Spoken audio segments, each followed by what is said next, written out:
Voici le film de l'arrestation de Tenor. C'est une histoire qui part d'un accident de la circulation survenu au carrefour Bessang à Douala dans la nuit du 15 juillet 2021 où une jeune étudiante au nom de Erika Mouliom a perdu la vie. Elle se trouvait à bord d'un véhicule loué par l'artiste Tenor.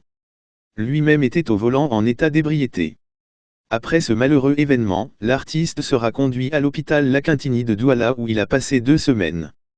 Dans la foulée, son manager, le nommé Tafi, va essayer de dédouaner son homme en déclarant que c'est le chauffeur de Tenor qui était au volant du véhicule et que ce dernier a pris fuite. Jusqu'à ce jour, on n'a jamais vu ce chauffeur, ni son identité.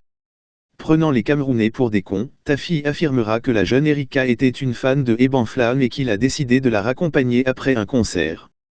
Sauf qu'après des investigations que nous avons menées, il a été établi avec preuve à l'appui que Tenor et la jeune Erika sortaient d'une virée nocturne au Mermoz, un célèbre snack-bar de Douala. Nous avions d'ailleurs diffusé une vidéo où on les y apercevait. Après avoir bien bourlingué, l'artiste Tenor était saoul comme une abeille et a décidé contre le gré des responsables du snack et de certains proches de prendre le volant à cet état. Malheureusement, cet acte irresponsable va causer l'irréparable. Erika va payer le prix fort. Elle va rendre l'âme à la fleur de l'âge. Un membre de sa famille nous a confié que Erika n'avait même pas une égratignure sur elle.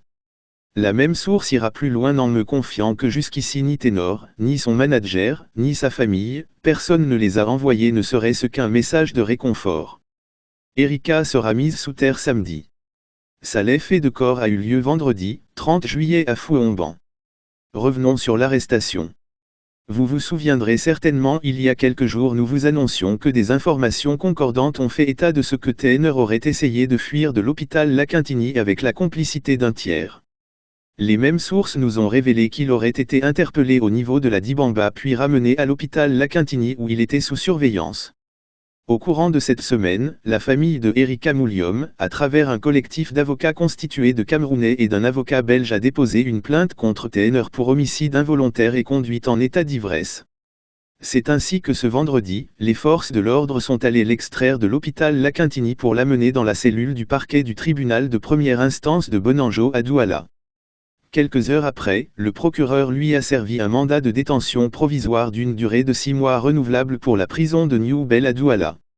Aux environs de 17h30, les portes de New Bell s'ouvraient pour accueillir l'artiste qui était cagoulé. Il médite désormais son sort entre les geôles de la prison de New Bell, plus précisément à la spéciale 20 non loin de Martin Camumin et Wilfried Eteki. Ensemble ils resteront debout.